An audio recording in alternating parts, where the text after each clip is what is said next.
इधर हमारे बुजुर्ग नौजवान बच्चे इधर नमाज पढ़ने आते थे, मदरसा पढ़ते थे, वो इस टाइम आपके सामने धर्म भरम हो चुका है। পাকিস্তানে ভারতের ক্ষেপণাস্ত্র হামলার পর সীমান্তের লাইন অফ কন্ট্রোল বরাবর অরক্ষিত এলাকাগুলোতে যুদ্ধকালীন তৎপরতায় গমের আটা মজুত করতে শুরু করেছে পাকিস্তান শাসিত আজাদ কাশ্মীরের খাদ্য দপ্তর। আজাদ কাশ্মীরের নিয়ন্ত্রণ রেখা সংলগ্ন অনেক অংশই দুর্গম এবং বরফাবৃত। সেই সব এলাকার স্থানীয় খাদ্য দফতর সাধারণত বরাবরই ডিসেম্বর থেকে মে মাস পর্যন্ত আটা ময়দা আগাম মজুত করে। তুলনামূলকভাবে নিরাপদ জায়গাগুলোতে সাধারণত নিয়মিত 15 দিনের জন্য আটা ময়দা মজুত করা হয়।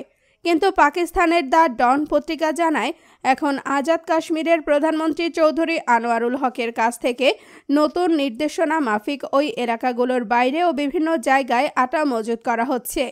অধিবাসীদের চাহিদা পূরণে অন্তত 2 মাসের জন্য মজুত করা হচ্ছে এই আটা।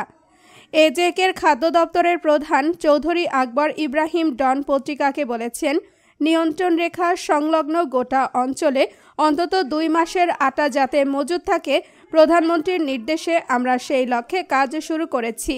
তিনি জানান, বোমাবর্ষণ কিংবা সামরিক অভিযানের আশঙ্কা আছে এমন জায়গা থেকে খাদ্য ভাণ্ডার তুলনামূলক নিরাপদ জায়গায় সরিয়ে নিয়ে যাওয়া হচ্ছে।